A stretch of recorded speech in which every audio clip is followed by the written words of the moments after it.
Initiating moisture.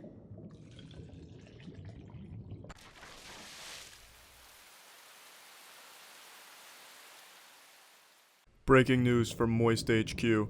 It's raining tears because Yooka-Laylee was incredibly fucking disappointing. Spoiler alert. Now I firmly believe a lot of games that we used to enjoy growing up are just games that were good for their time. Going back and playing them, they haven't aged well. Perfect example is 007 GoldenEye. That game's not very fun to play these days.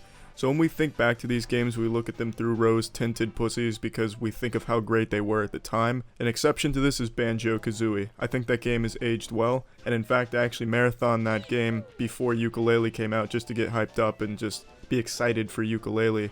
But unfortunately all of that excitement turned to excrement because this game's quite shitty. I'll start with my biggest complaint about the game, is just how uninspired everything feels. It all just feels rushed and forced. It doesn't feel natural and it doesn't feel as confident as Banjo-Kazooie. A good example is the music. At some times Grant Kirkhope will shine like a bright nipple piercing.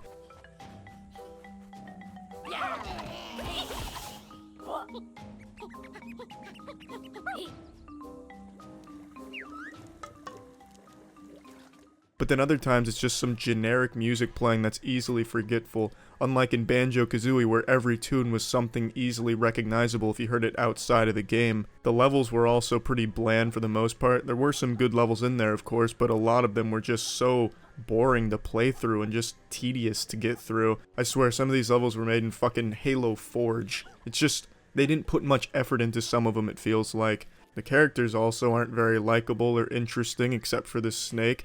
I do, however, like Yooka and Laylee. I think they're a pretty good combo. I thought they were very well designed and kind of interesting, but apart from just these three characters, the rest are just so boring. The game really just doesn't seem finished. It feels like there's a lot they didn't implement in here. This feels like an early access title I'd pay $5 for on Steam. Now let's talk about the controls. The controls are just fucking abysmal for the most part. Banjo-Kazooie and Banjo-Tooie had better and tighter controls in this game. This is just a load of donkey farts.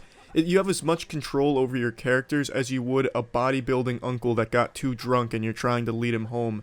It's just so fucking difficult to get the character to do what you want it to do. You'll fall off of a ledge because you just couldn't make the turn sharp enough. If you're trying to control your rolling ball, just give up now, because that shit has a mind of its own. It's just, I hated the controls. Now, sometimes the controls did work, and in those few instances where everything just kind of clicked and the controls were nice and responsive and things worked, the game felt great. But between the inconsistent controls and the just horrendous camera, you're going to be frustrated more often than not when playing this game.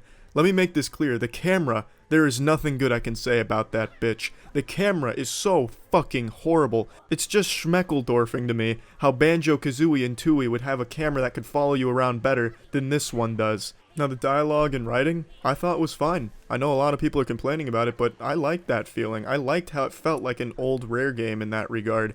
The grunts and random noises for the characters, it instantly hit me with a wave of nostalgia, and I still enjoyed it in this new game. Some of the dialogue was definitely cringy, and they went way overboard with how many times they reminded you that this is just a silly video game.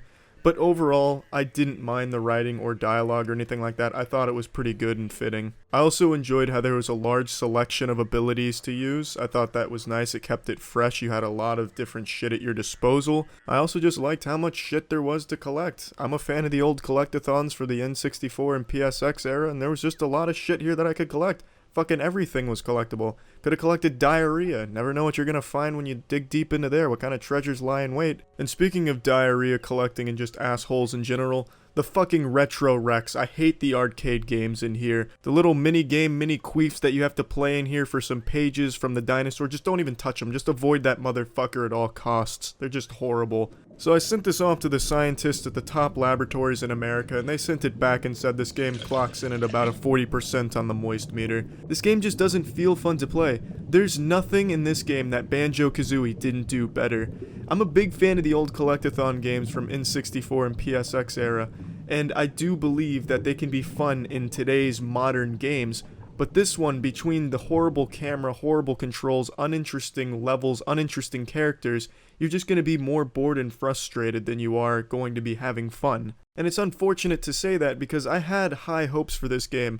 I supported it on Kickstarter. I was just really expecting this to be great. It had Grant Kirkhope. It had the whole team back together. The boys were back in town. But unfortunately, these boys were too dirty to make a clean game. It's just unfinished, and it's unfun. It's unfucking believable how bad the camera was. And it's unfortunate. Really it is. But hopefully they can learn from this game and hopefully make a better collectathon game or an old school rare game in the future. That'd be nice. Hopefully they don't just call it quits because Yooka-Laylee missed its mark. But until then, stay wet. See ya.